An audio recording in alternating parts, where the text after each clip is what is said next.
Good afternoon, everybody. Welcome back to Students of the Word. This is session number 18, and today we are prepared to move on to the second verse, the sort of follow-up and companion verse to verse 7, which we talked about last time, in which John appears to reverse what he just said. So today is the day we get to finish wrestling with old and new in particular. So let's go ahead and take a look at where we're going here. So we're up in paragraph 4 now. And here we go. So you remember last week we looked at, "Beloved, I am not writing a new commandment to you, but an old commandment, which ye have had from the beginning. The old commandment is the word which ye have heard." Now, this week, he says, "On the other hand, I am writing a new commandment to you, which is true in him and in you, because the darkness is passing away and the true light is already shining." This is a tough one. That is hard to understand. So let's start with the first bit. I divide this verse myself into 3 bits. Right. First, we have the first part in which he's directly corresponding with the previous verse. Right. "On the other hand, I am writing a new commandment to you." Then there's the second part, which is sort of the primary statement, right? The primary claim that's being made in this verse, which is true in him and in you. Okay, the new commandment, presumably, is true in him and in you. What does that mean and in what sense? And then he gives an explanation, because, right? Why is it true in him and in you? Because the darkness is passing away and the true light is already shining. Okay, so we'll kind of go through this here. So Devorah, that's exactly my first question. What kind of new are we talking about here? So you'll remember we did some research last time, or you guys helped me with research and helped me to understand, because I was interested to see the Greek words that were used for new and old. And how those corresponded with each other. And what we found when we were doing some research together last time was that there are a couple different, so the word for old, right, is paleon here, right, paleon. And now paleon can mean old in a couple senses. It can just simply mean old, ancient, from long ago. And that can often be a very good thing. As for instance, you can have old wine, which is better, as we learn in the Gospels, right? The old wine is better. The paleon wine is better. So sometimes old things are good things. Some things are good because they're old, right? But also there was this other sense of the word old, of the word paleon, which means worn out, right? This is old in the sense that, like, it's old and it needs to be replaced. And as in the old wineskins, right? So old wine is good, old wineskins, not so much, right? Old wineskins are, worn out and need to be replaced, right? You need to replace them with new wineskins. And so we were looking at, there were 2 different words for new, which are both paired with the word paleon, which means old, right? Sometimes the opposite of paleon is neon, which which just means new, right? That seems to just mean recent, right? Like not to have any kind of or at least I don't think to have the sort of connotations of like a replacement, or it's just like, something is from a time long ago and something from a time that's quite recent, right? It's like relatively neutral oppositions of old and new in that sense. But then there was this other word for new, which is like fresh, right? Something fresh and new, in the sense of like replacing something that's worn out, right? And those were, again, that's what we were getting with the wineskins. We were getting those fresh wineskins to replace the old, worn out wineskins, right? Okay, so that was the sort of the thing that we were looking at last time, the thing that we were learning. And because back in verse 7, when he says, I'm not writing a new commandment to you, I'm writing an old commandment to you. right? He's using paleon. The word kainan is the new that he's using. And this is the one that means fresh, right? That's what, again, the old wineskins, new wineskins, right? I'm not writing a fresh commandment to you, but an old commandment. And so again, and what we were suggesting there yesterday, yesterday in the world of Bible study, was that he's opposing those two things, right? He's not saying, I'm not writing this is not a new commandment, this is a worn out old commandment, right? That he was emphasizing the more like neutral, or the more like respectable usage, in a sense, right, of the word old. Like he's explicitly saying, this is, I'm writing you an old commandment, which is not worn out. It does not need replacing, right? Don't think that I'm writing you a replacement, that this is designed to replace all the commandments that you've had before, right? This is not a new, fresh commandment. I'm not inventing anything here, right? I'm not innovating anything here. I'm not suggesting to you that the teachings you have received are old and worn out and need to be replaced by this new commandment that I'm giving you, right? So that seems, and then he reemphasizes, you'll remember, I'm not writing a new commandment to you, but an old commandment, which ye had ab arches, from the beginning, right? Which we talked about, like the multiple senses in which that phrase can have in this context. And then he repeats the old commandment, right? He tells us more about the old commandment that we had from the beginning. The old commandment is the word that you have heard, right? Okay, so the word that we have heard, and again, we talked about sort of multiple overlay senses for that, right? Then in verse 8, again, a new commandment I am writing unto you. And he uses the same word, kainan, a fresh commandment. Actually, I am writing a fresh commandment to you. So why is he saying that? I was comfortable with what he had said before, a little bit relieved at the confirmation that he wasn't just like making new stuff up, right? That he was saying, he seemed to be asserting, by saying the old commandment is the word that you have heard, right? That which you have already heard, the gospel that I'm not preaching a new gospel to you, right? I'm not telling you anything crazy and different and new.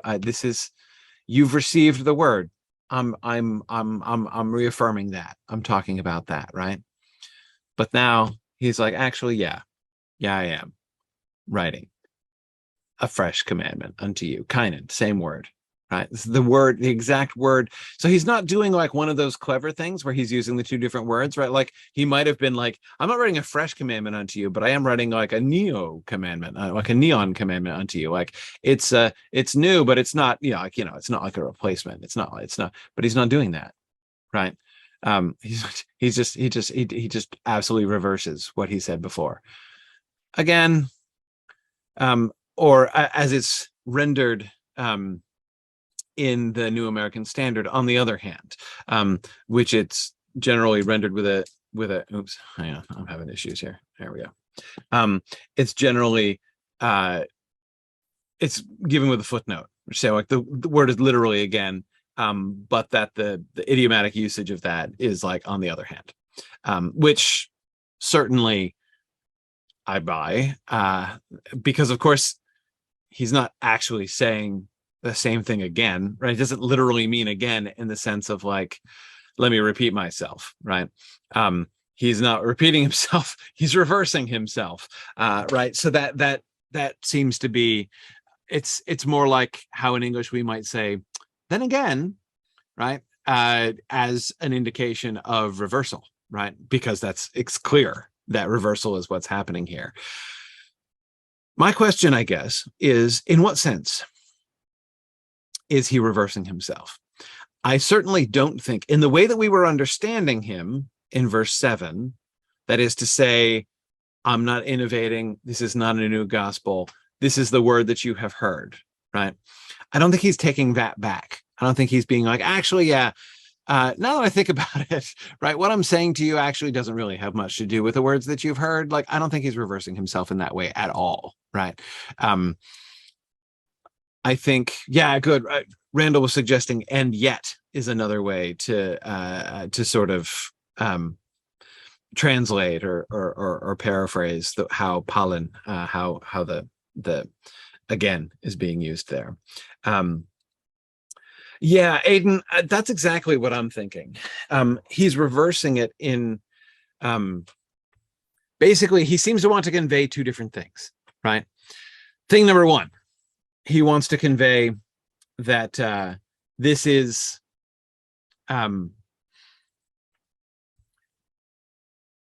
not a break from the teaching you have had before, right? This is not a break from the teaching you've had before.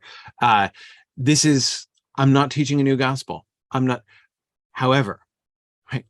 And yet again, right? So, and so that's the thing that he lays down first. This isn't some replacement message, right? Don't read what I am telling you in the framework of, like you need to like begin believing a brand new thing, right? This is the old commandment.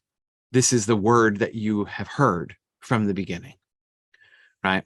This is consistent with all of that stuff, right? Going back even potentially to the real arche, right? To all the way back to Genesis 1, right? So he insists on the continuity of it. But then he says, and yet, then again, it kind of is a fresh commandment, right? It's the old commandment, but the old has been made new here.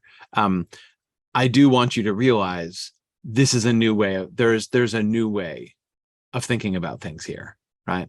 This commandment is, on the one hand, it's not different from the commandment that has always been. But then again, kind of is actually. There's definitely something fresh about it. And you need to think about it as something fresh, right? Again, not as a departure from the faith that you have received, not as a departure from the tradition of our fathers even, right? Though I'm not 100% sure exactly whom the fathers are of the people that he's talking to. That is to say, whether he was writing to a primarily Jewish or primarily Gentile church. Presumably a mix of both. If he's writing to Ephesus, there would certainly have been Jews there, but presumably there would be Gentiles as well. Yeah, so as Aidan says, in this sense it's old, but in this sense it's new, right? Yeah, I think that's and here I think this is another thing. The use of the word kainon becomes really interesting to me again here, right? The first time he used the word kainon, it was, I think he's implying like it's not a replacement. You don't have to chuck the old one out and replace it with this new one, right? We're not upgrading the old commandment, the old worn out commandment to a fresh new commandment, right? It's not like wineskins, right? The commandment is more like the wine than like the wineskins, right? But now he's using the word kainon, new, fresh, in a different way, right? Having established it's not about chucking out the old commandment. What he is doing is he's making the Paleon commandment kainon, right? He's making the old new. Our relationship with, in Jesus as a result of what Jesus did. Remember the whole like Jesus happened, now what, right? That we kind of were starting the book with at the beginning. One of the now what's is now the Paleon has been made kainon, right? The old has been made fresh, has been made new. And again, it's not a departure. It's not a replacement. It is consistent. It is still the old commandment, right? But it's now also a kainon commandment. Like on the other hand, kind of is a kainon commandment, right? It does challenge us to really look at things quite differently, right? So, yeah, exactly. Randall says perhaps fresh in the sense of something old being refreshed. Yeah, I think that's what he's sort of going for here, right? And he is quite explicitly, right? Quite literally trying to have it both ways. to insist upon, this is an old commandment. This is the same old commandment that you have heard from the beginning, but it's also fresh, right? You need to reorient your thinking. If you have been, you know, this, I think, is, well, again, I'm not sure exactly. It's hard to know exactly who his, the audience he had in mind was. But again, if you are just doing things the way that, your family has always done things, if you're thinking about this in old ways, it's actually, you probably should refresh it, right? You probably should think about it differently, because this is a new commandment, a fresh commandment. It's not quite the same as the commandments that we have had before. It's not a departure. It doesn't leave them behind. The new commandment, about which is in this paragraph we are going to get starting in the next verse, he is going to bring the new commandment explicitly in. He's been alluding to it, right? We've had this whole progression where he has began in paragraph 3 talking about keeping Jesus's commandments, right? By this we know we have come to know him if we keep his commandments. If you say you know him and you don't keep his commandments, you're a liar. But if you keep his word, but whoever keeps his word, in him the love of God has truly been perfected, right? But he didn't say yet what that commandment is. Now he's talking about the old commandment, right? Saying that the commandment that he's talking about is continuous with it, but it's also a fresh commandment, right? So when he talks about he's going to get there in the next verse, talking about loving and hating, right? But yeah, so we're having it both ways. And I think you can see a really important distinction. If he had he merely said from the beginning, right, this is a fresh commandment, I want you really to sort of accept this as a fresh new commandment. There is a chance, if the freshness were what he emphasized from the very beginning, there's a chance that people would have said, okay, so I can chuck out all that old stuff, right? I can chuck out, not only can I obviously chuck out, the Torah, for instance, right? Because this is the fresh commandment, which replaces the old commandment, right? But I can even potentially chuck out, some of the other stuff that we learned, about Jesus and everything, because this is the fresh commandment. This is like the true way, right, to follow Jesus. So, okay, I'm going to replace all that with this. And he's saying, no, don't do that, right? This is the old commandment that you have heard from the beginning. And again, I certainly think that the from the beginning is a pretty clear cue that he's including the Torah in this, right? Don't throw away the gospel message that you have heard. Don't throw away the Torah either, right? The commandment is a continuation of that. It is still that, but it's also fresh, right? This is also, I want you to think about this as a fresh thing. Yes, and hey, you're right. It does feel like an echo of when Jesus says, "A new commandment I give to you." Yes. Which, of course, there's a similar irony there, right? Which is that when Jesus says, "A new commandment I give unto you," it's actually not really new, right? It's actually the same thing that Jesus, it's not worded exactly the same, but it is not inconsistent, right, with what he said was the his summary of the entire law and the prophets, right? So again, we can see a similar kind of thing that Jesus is doing there in the Gospel of John. Yeah.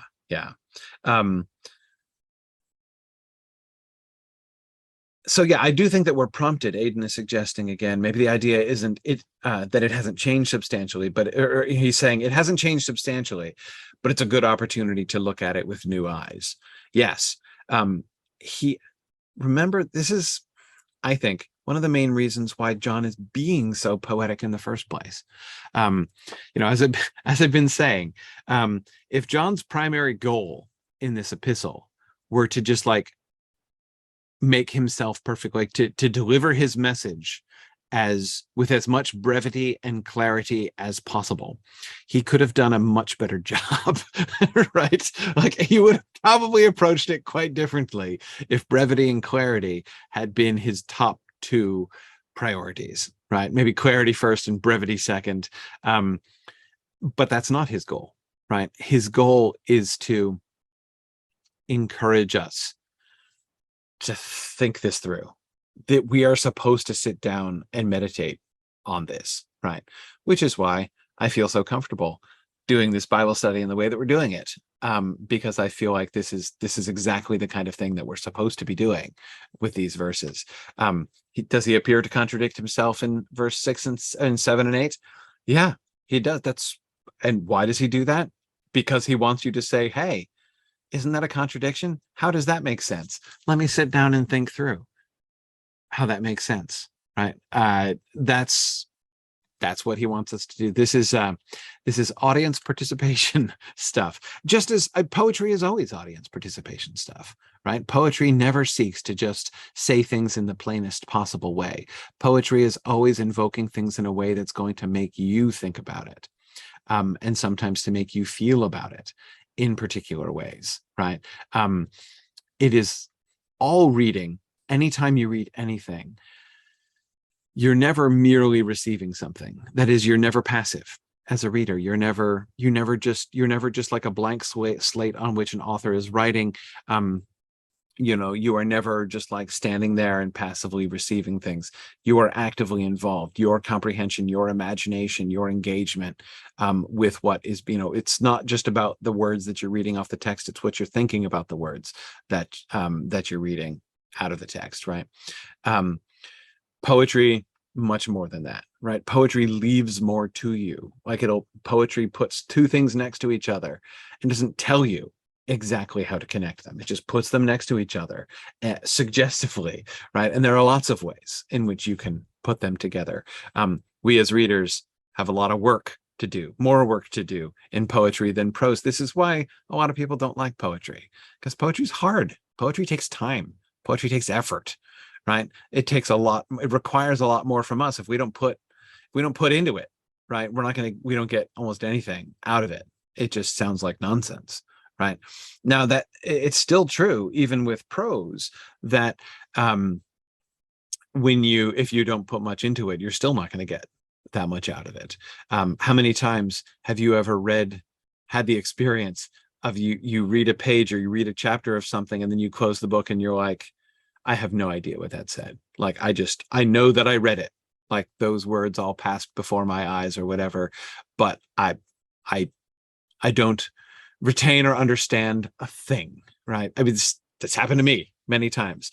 I mean, have you ever had to page backwards in a book to like start reading again from where you stopped paying attention? Like seriously, like your eyes went there, right? But it doesn't. You just don't register again. Like you have to put yourself in, and John is expecting we're going to be putting a lot in. To understanding this, and that's where the richness of this all comes in. Anyway, okay, all right. So let's think about the next part then. On the other hand, yet again, I'm writing a new commandment to you, which is true in him and in you. Right, and that's right, which is true in him and in you. That's literally word for word translation of it. Now, the first thing we'll notice, by the way, does anybody understand interlinear Greek translation etiquette, such as to explain to me why the word true is in all caps here? I don't understand that. Was that always happening? Did I just not notice that? No, we got truly and it wasn't in all caps. We got truth and it's not in all caps. Why do they all caps that? I don't understand. I mean, I'm fine with it. It's an important word. It just seems a like a sort of weird thing to do. Yeah, Aiden was just asking the same thing. I have no idea why that's in all caps. Kind of odd, right? They do it again later on in this verse. I don't get it. I mean, again, I don't object, but I'm just like, is there like, does that like mean, is this a convention I'm unfamiliar with? I don't even know. But anyway, sorry, I was kind of distracted by that too. But okay, I'm writing a new commandment to you, which is true in him and in you. Right? John suggests maybe the interns decided to spice it up. It's good theory. Somebody loves this verse, right? Somebody loves this verse. That is like, maybe they're, I don't know. I mean, it does like point out the connection between those two. Like it's draws attention to the pattern, which I'm in favor of. I just have never seen them do that before. There'd be a lot of all caps in this epistle if we did it that way. But anyway, all right, whatever, it's fine. Okay, which is true in him and in you. What is true? What are we even talking about here? The commandment, right? I'm writing a new commandment, which is true. Okay, so the commandment he's writing is true. It's true in him, that is in Jesus. I'm pretty sure the him is still Jesus, which is true in Jesus and in you, plural.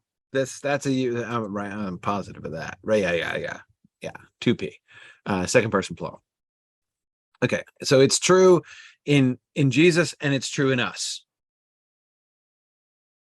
The commandment, presumably, is true in Jesus and in us. And I agree, Aiden, that Aiden says, seems like not a straightforward use of that preposition. Totally agree. Okay, it's true. The commandment is true in him.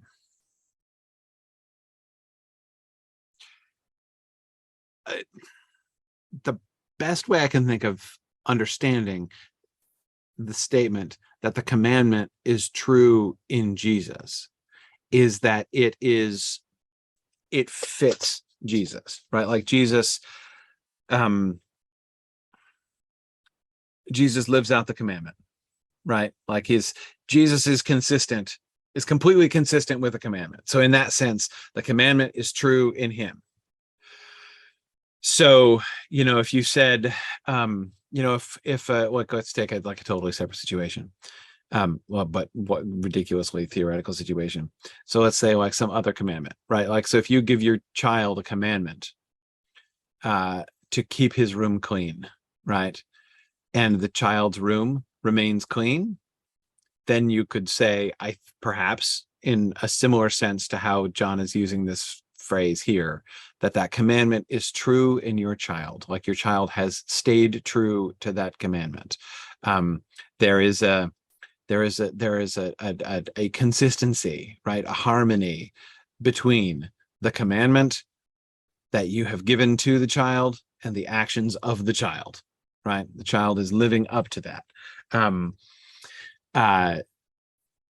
Right? That I think is one way in which to understand that there's the commandment and that it is true in Jesus. Jesus is a true representative, right? Illustration of that commandment. His life is totally consistent with the commandment. The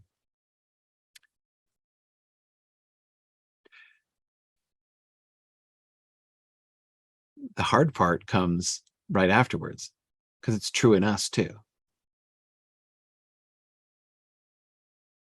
Which leads me to wonder whether it can be a statement of like an assessment of action, right? That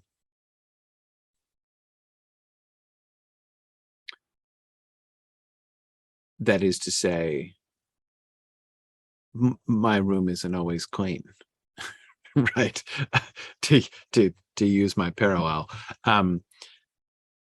And John has acknowledged this, that we sin and need to confess our sins, and should be grateful for the propitiation of our sins, right? And if we say we don't have sin, then we're deceiving ourselves, and the truth, right, the aletheia, is not in us. So he's well aware of the fact that we don't always do this. Now, he has just said, remember, this seems to be picking up on what he just talked about in verse 6, right?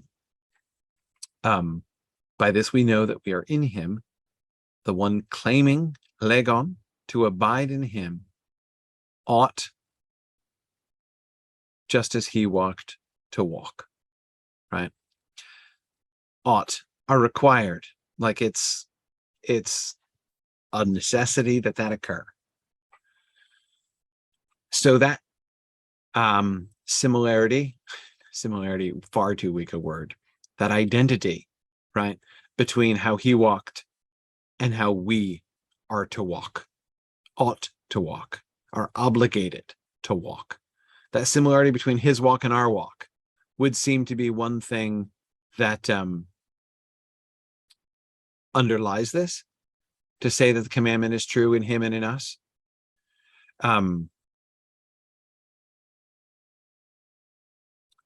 Yeah.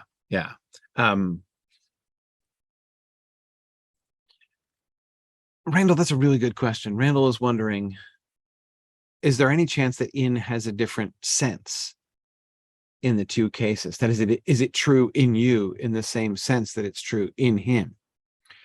And well, of course, sometimes, a preposition like that can be used in two different senses, but we'd need some kind of cue, right, to differentiate there. And I can't see any. I mean, it's just in auto, Kai, in Hymen, right? In Hymen. I mean, it's in him and in you. It's exactly parallel.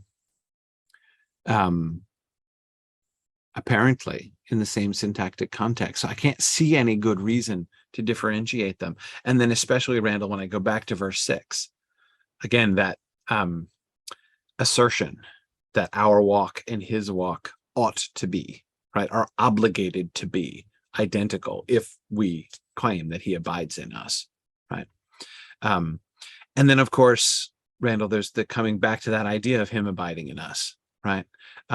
Should there be a distinction, right, of how these commandments are true in him and in us?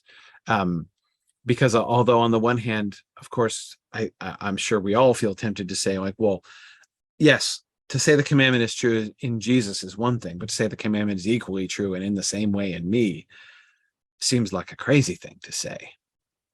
Except for the fact, of course, that Jesus is abiding in us, and so it's not. That's one of the points that John seems to have been implying. He's talked about the truth being in us, right, at various times. And I think one of the things that we begin to see, I feel like it's a gradual thing that he's doing over time, right? When he first says the truth is not in us, which he does, as I recall, what is it, verse 6 of chapter 1? Yeah, no, that's do not practice the truth. The truth is not in us is verse 8. Okay, right? We lie and do not practice the truth. The truth is not in us. We're deceiving ourselves and the truth is not in us. So at first that just sounds like a slightly more extreme way to say that we're lying, right? We have just told a lie. The thing that we have said is untrue. The truth is not in us. It's like a more more extreme, more dramatic way to say it, right? That the truth is not in us. But then when we add in verse 10, his word is not in us, right? And then we get into the third paragraph, right? The truth is not in him again. And then in verse 6, the one who says he remains in him ought himself. So we've got the truth being in you and you remaining in him. And Yeah, so I think that this idea of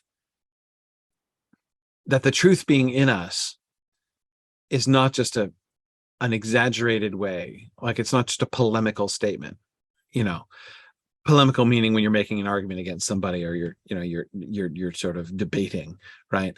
And so if you're trying to make a point very dramatically, instead of saying like, that thing you said does not happen to be true, right? Instead, you might try to really make that hit home harder. And so you might say something more dramatic, like, there is no truth in you, right? Like that's the kind of thing that you do when you're being polemical and you're debating. So it kind of, again, what initially sounds sort of like that, I think we're beginning to see is not that what he was doing was beginning to hint towards something else. That is, that the truth can be in us, that the truth should be abiding in us. And that if we say the one thing and we do the other thing, it shows that that's not happening, right? That he means something much more specific, much more literal about the truth not being in us. Anyway, Randall, this is all coming back around to sort of that distinction between it being true in him and in us. And increasingly, I think it likely that he's not making a distinction there, because he is indeed blurring the distinction in a sense, blurring the distinction between him and us, right? There is no Jesus over here, but then us over here. Jesus is in us, right? And so that which is true of Jesus should be true of us. We are obligated, just as he walked, to walk, right? Anyway, okay. So Heo's talking about aletheia, that the Greek word for truth there. That one meaning of it is according to fact. Another is that it is pertinent to being real or genuine. Yes. Hey, let me see if I can, because I've been thinking about this, and it's my understanding, right? My understanding is that the Hebrew word emeth for truth, right, primarily means like consistent, right? Remaining consistent. So yeah, so that's so hey, I'm trying to make sure that I'm understanding and explaining properly. The two different senses of the word true that you're talking about is, on the one hand, so you've got external facts, right? Facts that are totally external to you. And if you say a thing and you say, yes, that's true, you mean it's consistent with those external facts, right? But there's another sense in which you can be true, which is to be consistent, like to yourself, if you see what I mean, right? Like that you are true in the sense of like you don't change. God's unchangingness, right? When God is the same yesterday and today and tomorrow. When God, I should be able to quote this, that verse in Exodus, which is the most quoted verse in the entire Old Testament internally, like the verse that gets quoted more times in the rest of the Old Testament than any other verse, the most oft repeated verse in the Old Testament, is Jesus saying, or not Jesus, God saying who he was to Moses, that he is, I'm not going to try to quote it because I'm going to mess it up. What is it? Exodus 36, the one after the golden calf incident, when he defines himself. This is the one, it's the one that then talks about punishing people to the 3 and 4, but then forgiving people to thousands of generations. That's, if somebody could quote that for me so that I can stop scrambling for the exact words, because I'm afraid to quote the words, fearing that I'm going to quote the wrong ones. But yes, it's when God describes his nature there. One of the things that is essential to the concept of God's nature in the Torah is his truth in that second sense, heya that we were talking about, right? That sense of being true to consistent, genuine, true to himself, right? He's not going to change. He's not going to change based on the circumstances. He's not going to, but he's going to be himself and do and be what he's being. Whereas that other sense of aletheia, that other sense of truth is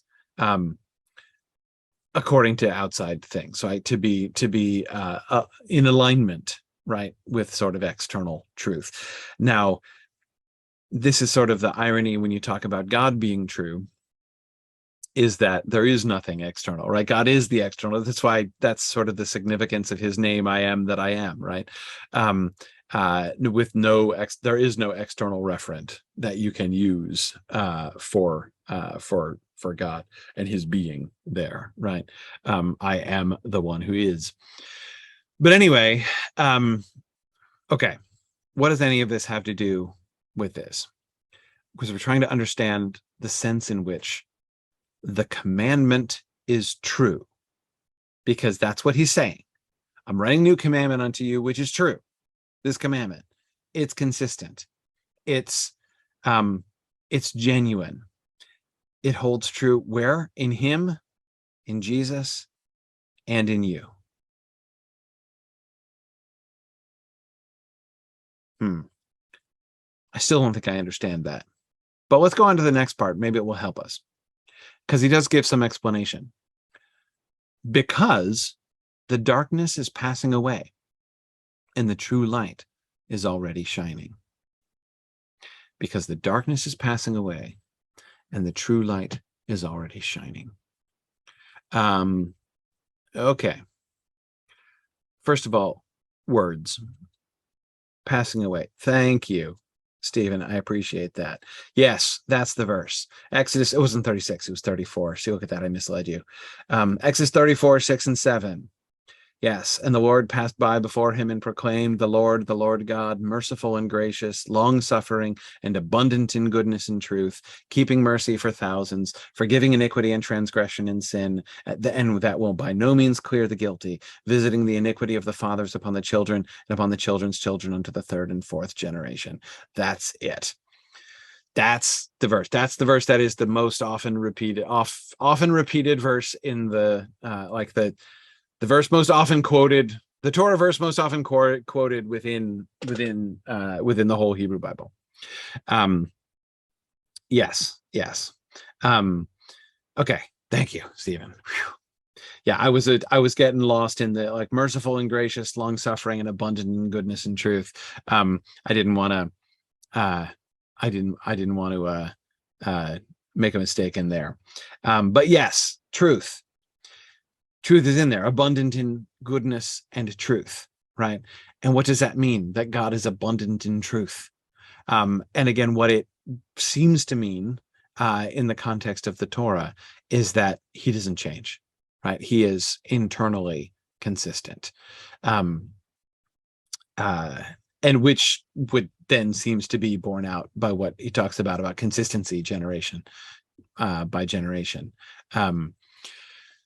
So yes, that's just, thank you, Stephen, just what I was thinking of. But anyway, okay. Because the darkness is passing away and the true light is already shining. Because the darkness is passing away and the true light is already shining. So I was doing words. Let's do words. The darkness is passing away. So paragetai is an interesting word to me here. The darkness is passing away. What does that mean? Well, that word literally means like, so most of the time that this word is used, so if we look this up here, look at the concordance over here on the right-hand side for parago. When this word is mostly used, it mostly is used in a physical sense, right? So like when Jesus is moving on to another place, right? He passed forth from there. So Jesus like left is what that means. Jesus went on from there. Jesus departed, right? This is the next usage. When Jesus was passing by, we get that same word, right? So he was going along the sea in Mark. As he passed by, he saw Levi. We get a passerby. We get like a noun version, right? When this is Simon, right, who gets pressed into helping Jesus carry his cross, right? And so passed by them, right? So and as he passed by, he saw a man, right? So this is the way, and this is John even here, right? So in most of the uses of this verb in the New Testament, it is simply used to describe physical action, right? So the metaphor that is being used here when he says the darkness is passing away, it's going, it's moving by, right? It's headed off, it's departing. And so I think we can see the metaphor there. There's one other place here in 1 Corinthians. We get two usages. One, this is the verse we're looking at, and then this is a verse that's coming up pretty soon. So John's, which is interesting to notice, surprise, surprise, this metaphor is going to come back in a little while in John. He's going to do it again. And that's not shocking. But there's this one passage in Paul where Paul seems to use this metaphor in the same kind of way. So if we go to 1 Corinthians 7:31 is where it is. Yes. So he's talking about, right, as those who weep, as though they did not weep, and those who rejoice, as though they did not rejoice, and those who buy, as though they did not possess, and those who use the world, as though they did not make full use of it, for the form of this world is passing away. Right, so the form of this world is passing away. So now we're not going to get into what exactly Paul means by the form of this world and all that kind of thing, but that's fine. We don't need to. We can see that he's using the metaphor in the same way, right?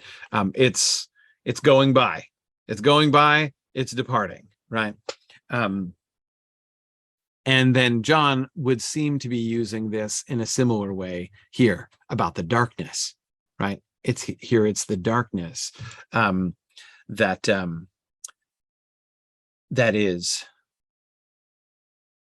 passing away, right? It's going past.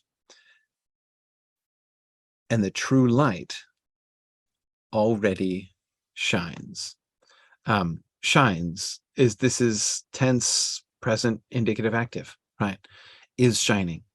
This is a description of the current thing is passing away. This is present, indicative, passive. Passive, huh?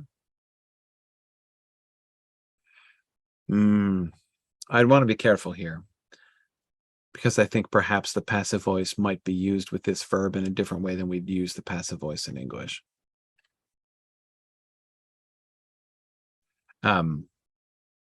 Yeah. It might be deponent. That's kind of what I was wondering, Hayden. But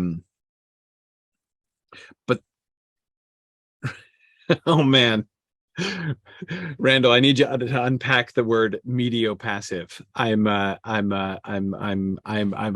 very, very interested in this word. I have no idea. That is outside my vocabulary.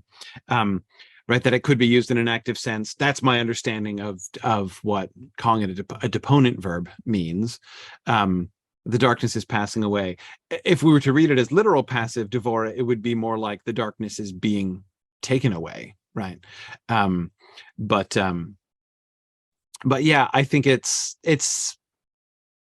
sounds like it has a more or less active sense, because the darkness is passing away. Anyway, okay, because the darkness is passing away and the true light already shines. All right, how does the NSB give it to us again? Darkness, and oh yeah, almost exactly that way. Yeah, I agree. It would be weird with in the passive. It's not. Yeah, I agree. Oh no, it's not a tongue-based middle voice, Randall. I don't get middle voice at all. It's a big problem of mine. But hey, I'm coming to understand the aorist tense, so like, maybe there's hope for me. Anyway, okay. The darkness is passing away, and the true light is already shining. The true light already shines. Now, what do we have to understand this? Well, we've looked at the opposition between light and darkness before. that has been that was the very beginning of the message that he was giving us. God is light, and in him there is no darkness at all. And these are the same words, false and scotia, right? The right, scotia. Yep. False and scotia, same word pairing that we got here in verse 5. God is light, and in him is no darkness at all. We can't walk in the darkness and be in. If we say we have fellowship with him and walk in the darkness, we lie and do not practice. But if we walk in the light, right? Darkness and light, this pairing, same words. But notice how the context changes. The darkness is passing away, and the true light already shines. Okay. God is light, and in him is no darkness at all. So I'm laughing at myself because what I want to say is going to sound really confusing after all the discussion we were just having of the passive and active verbs. But I'm going to say it anyway, at risk of that confusion. It sounds to me like the way that he was talking about darkness before was passive in the sense of it wasn't doing anything, right? We were told that God is light and there isn't any darkness in him, right? It was a negative. We're being told what he was not, right? And walking in darkness, even that is in a sense, in a sense negative in relationship to God, because God is light and in him is no darkness, right? So to be walking in darkness means to be separated from God, but the darkness was not itself doing anything. You see what I mean? There was a sense darkness existed, right? There's no darkness in God, but there is darkness. You can walk in the darkness. If you do walk in the dark, you only can walk in the darkness if you're not in fellowship with God, because God is light and in him is no darkness, right? And if we walk in the light as he is in the light, then, then we're good, right? Then the blood of Jesus Christ cleanses us from all sin and we have fellowship with one another. But now we're told that the darkness is passing away. The darkness is leaving. Stephen says, doesn't it seem a little odd that it says the darkness is passing away rather than the light is increasing? Yeah, we don't normally talk that way, right?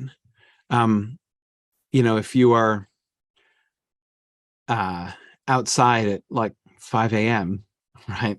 At least in my latitude, one looks about and would be inclined to say, getting light, right? The light is coming. Rarely do you go into a room and say like, wow, it's much less dark than it used to be. Or like you step out the door and say, the dark has gotten less, right? So I agree, Stephen, it does seem odd that he's talking about the darkness passing away. You're right. John says no one ever says, when you turn on the lights, no one ever says, hey, who turned off the dark? Right. Yeah, exactly. That's the on and off switches, right? Against the positive and the negative. God is light and in him is no darkness at all, right? And our light switches work on a similar principle. The light is the positive, the darkness is the negation, right? And yet the darkness is spoken of as a positive thing here. The darkness is leaving. It's passing away. It's going away. And the true light is already shining. Now, those two things are obviously correlated with one another, right? The darkness is passing away at 5 a.m. because the light of the sun is arriving, right? The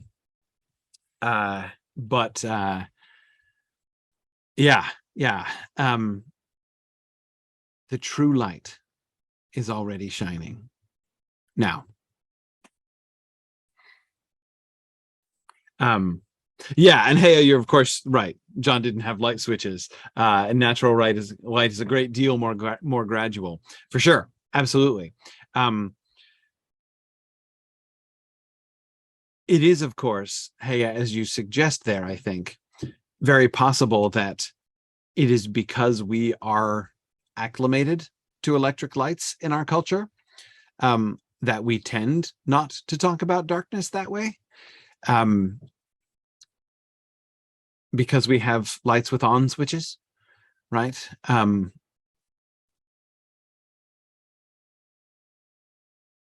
Sorry. A Tolkien quote just floated into my head. Gimli, talking about the glittering caves and how when they wished it, they would let the dark return. Gimli talks about darkness in a positive way like that. Sorry. Only semi-relevant, but relevant, Heya, to your reminder that in different cultural circumstances, they might well think about it differently, right? But what I would say is it does seem contrary, well, not contrary, different from how he was talking about darkness in paragraph 2. There, God was light, and the darkness was about the negation, right? Darkness was an illustration of simply where God is not. And so therefore, if you are walking in the darkness, i.e. where God is not, then obviously, and by definition, you cannot be in fellowship with God. You can't be in communion with God and yet be separated from him and out, that is to say, out in the darkness, walking in the darkness where he is not. So the darkness there,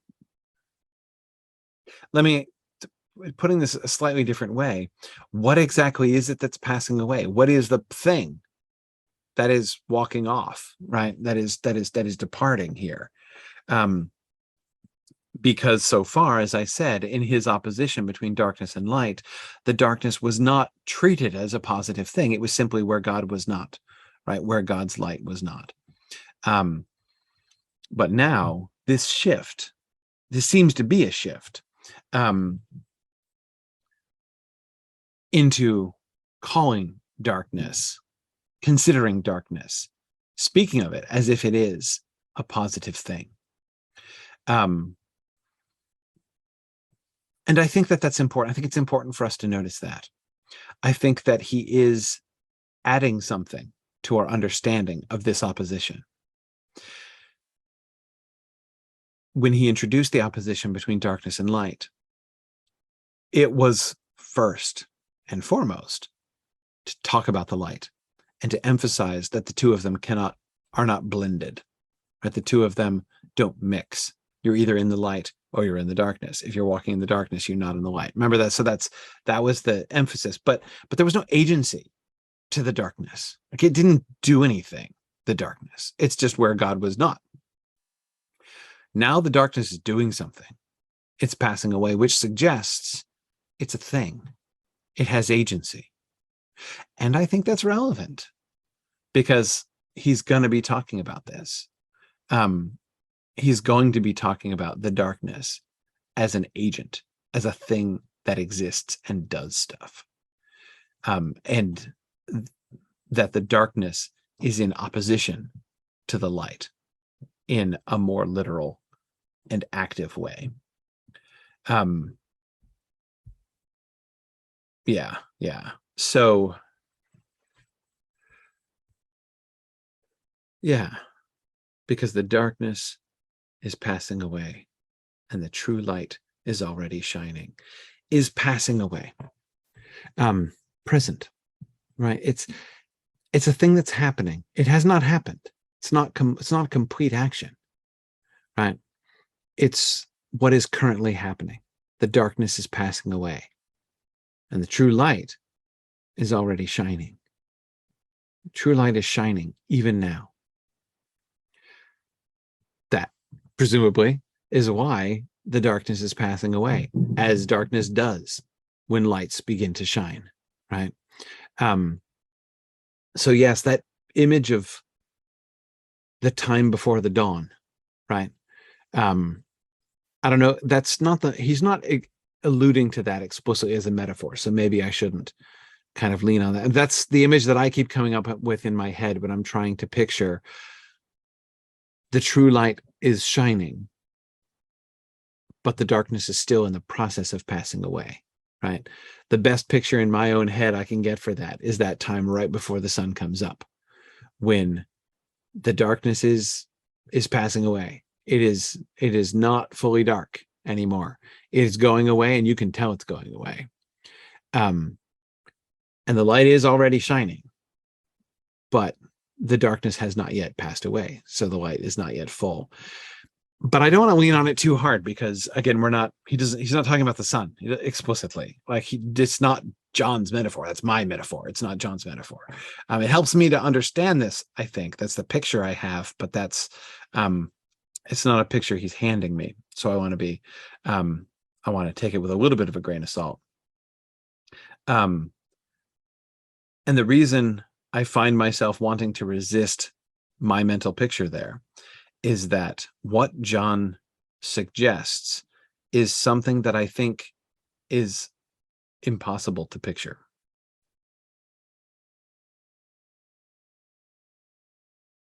Here's what I mean. And this, by the way, is very often true. Let me do, if I could do a very, very brief, and I promise relevant, digression into the history of English poetics. There have been different periods, different literary periods in which, like, different ways of, talking about things, different ways of composing poetry and such were in vogue, right? And so, like, for instance, in the Romantic poetry period, it was all about, like, painting mental pictures for people, helping them to picture this, like, landscape or whatever, and using metaphors and similes that would help them to picture it more clearly. But then if you go backwards a couple hundred years, you get to like what is often called metaphysical poetry, which I'm a huge fan of, like John Donne and such. And a lot of those poets use metaphors which you're not supposed to picture in your head. You're supposed to think about them. That is, it's an intellectual puzzle for the brain. It's not designed for you. It's not giving you something to help you. You're like a visual picture of something. And so this leads to, sometimes you'll get newer poets commenting on the poetry of older poets and assuming that the older poets were trying to convey things like they did. So like modern poets who think about, like, the line from Andrew Marvell, "My vegetable love shall grow vaster than empires and more slow." Who was it? T.S. Eliot, who said that, like, it makes him think of of this, like, enormous tomato. But of course, like, Marvel's metaphor there about the vegetable love, it's not, you're not supposed to picture, if you're picturing the enormous vegetable, you're doing it wrong, right? You're supposed to think about what that means. You're supposed to take the concept of growth, right, vaster than empires, and you're supposed to combine that with the other idea, the idea of the vegetable love. And I'm not going to get into a whole exegesis of Andrew Marvell, but do you see what I mean? Like, when you're used to one particular poetic convention, it's easy to sort of assume that that's what you're seeing everywhere, right? I don't think in verse 8 here, what he's saying about the darkness passing away and the true light already shining, I don't think we're supposed to picture this, because what he says is that the darkness is leaving, but it's in the process of leaving, but it's still there. And he says the true light is already shining. So again, it's not exactly my picture of the pre-dawn light. That's the closest I come to when I try to picture it, because I want to picture it. That's what I keep coming, but that's not what he says. He says, or rather, like, it's like what he's saying is, okay, picture the pre-dawn, right? When it's still dim, that you can tell the darkness is going away, but the darkness is still there. But picture it being like that when the sun is up, right? Which we can't do, because when the sun is up, it's not there. Light, there is nothing in our experience which really, I mean, even with like a candle, if you have a candle in a dark room, you can say that there's still darkness in the room, even though there's light, because it's on the other side of the room. It's still really hard to see, right? But that's not what he's describing either, because he says the darkness is passing away. The true light is already shining and the darkness is passing away. So these two things, he's asking us to think about these two things together. But I don't think we can picture it. Aidan says, to be fair, vegetable isn't the most appropriate word in poetic registers, at least to modern ears. Yeah, exactly. Ironically, like it was a really dirty joke back in the 17th century. And modern people don't get it because they don't know what that meant. Anyway, whatever. Like I said, I'm not going to talk about it. Not important, other than to illustrate this point. If I try to picture it literally what he's describing, what I picture is a thing that can't be, like that does not actually happen. And that is a bright light, the true light, right? So imagine a really bright light in a dark room, and yet the light of that light has not spread to the whole room. Like it is spreading, right? The darkness is going away and it's going to be completely gone, right? Soon. But it isn't there yet, right? So if I were imagining light that moved at way lower than the speed of light, right? If I imagine light moving at like a few feet an hour or something like that, right?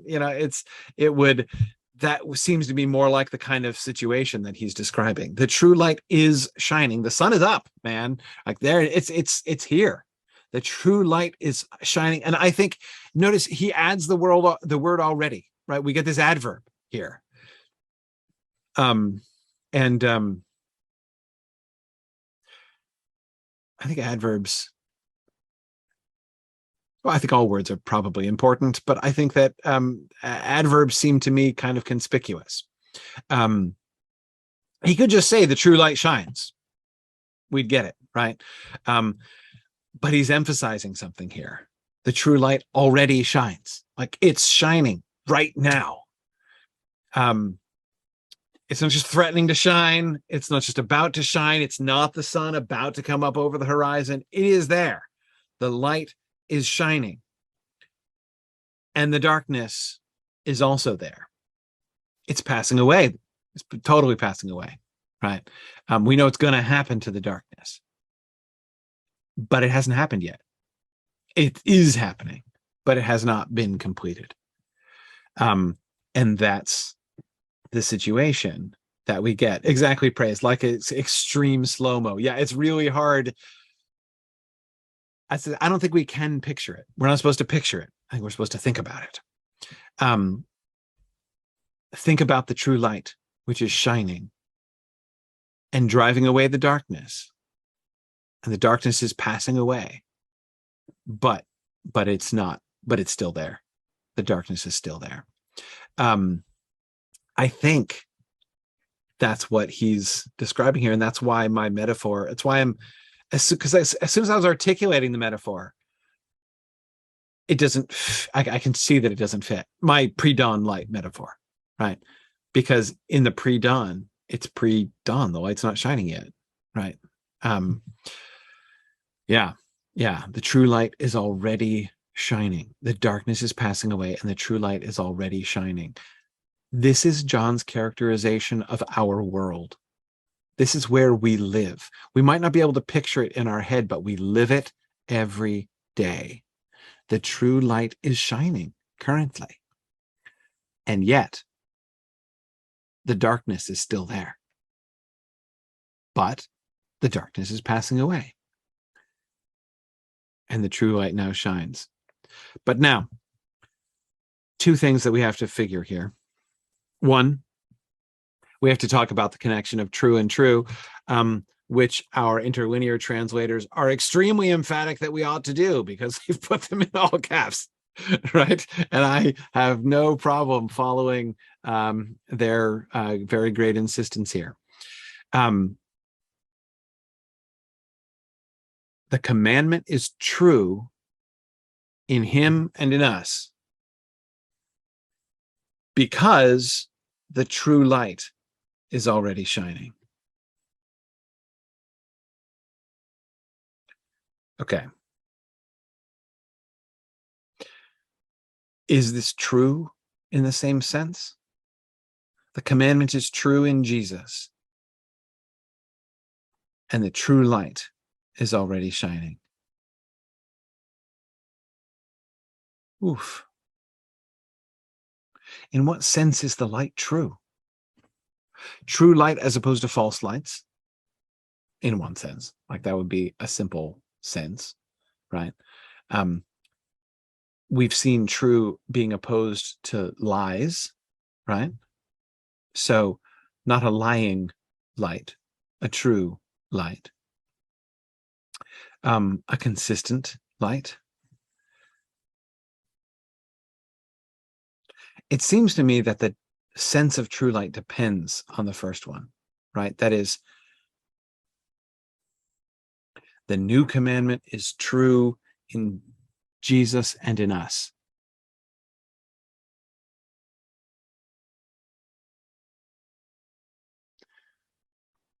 Do you think it's fair to say that the true light is already shining is actually like a restatement of the earlier one? Something along the lines of, the commandment is true in Jesus and in us, which, or in other words, the true light is already shining. Is that the true light? I mean, we know God is light, right? God is presumably the true light, right? But that he first takes this idea of the commandment being true in us, and then is basically saying, and this is the true light that is shining, which of course brings everything back to God and fellowship with God, which is where he came from, right? How do we know that we have come to know him? How do we know we are in fellowship with him, with a God who is light? If we keep his commandments.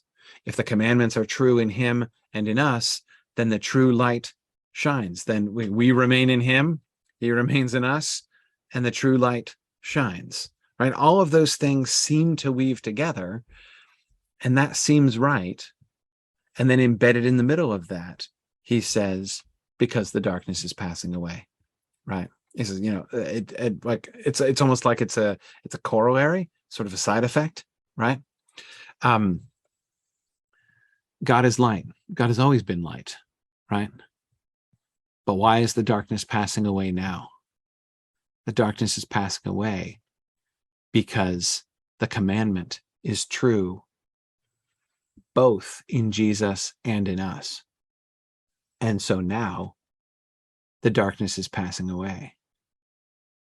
This is perhaps the sense in which it's a fresh commandment, right? It was an old commandment, of course, same as the old commandment, but it's fresh now because now things are different. Now that fellowship with God is possible. Now we can even go way back to the beginning, right? Now our joy can be made complete. This thing has happened, right? The word of life stuff, right? The word of life stuff has come. Things are different now. God is light, always been true. That's not new. That's old, right? But what is new is the blood of Jesus, his son, cleansing us from all sin. And that therefore, if we confess our sins, he is faithful and righteous to forgive us our sins and cleanse us from all unrighteousness, right? That our unrighteousness can become his righteousness because we can be cleansed, right? That cleansing can happen through his blood. And thus, if we come to know him, we come into fellowship with him. We are in koinonia with God, with Jesus, if we keep his commandments. And so, in this sense, the commandment that we keep, this situation is new. The relationship with God is new. The righteousness we can gain through Jesus is new. It's fresh. But it's not a replacement. The old isn't just worn out and being replaced, right? But that's why the true light is already shining. It's shining not just in him, but in us too. The commandment is true in him and in us, and so the true light. And that is the true light already shining. Yeah, Devorah, it's not quite as simple as saying, this is what I'm struggling with, Devorah. It's not quite as simple as saying the true commandment is the true light, that they're the same thing. But almost. That is to say that if the commandment is true in us, then the true light shines in us. It's definitely true in him, right? And thus the statement, the true light is already shining, is true one way or the other, right? It's an accurate statement, right? True in that other sense. But the true light will shine in us as well if we keep his commandments, if he abides in us. Yes, hey, I agree. John seems to find the oneness between us and Jesus very important. Absolutely. And he's only really just begun to talk about that, right? To hint at that. And I think that that's what he's building up to here. Again, he just raised the issue, which will be a big issue in much of the rest of the book. He just raised the issue of abiding, right? Abiding, somebody abiding in something, abiding in something else, right? Like that, if we abide in him, if we say that we abide in him, then we are obligated, just as he walked, to walk. So yes. But then in that sense, hey, this would then be the outcome of that, right? The corollary of that.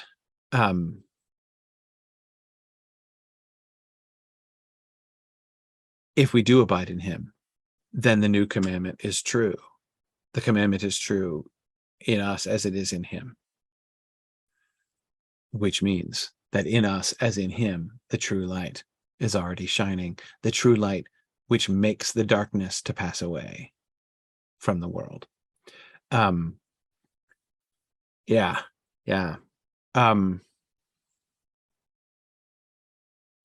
I still feel like I don't have an absolute. I still feel like I'm just grasping at what it means for the commandment to be true in him and in you.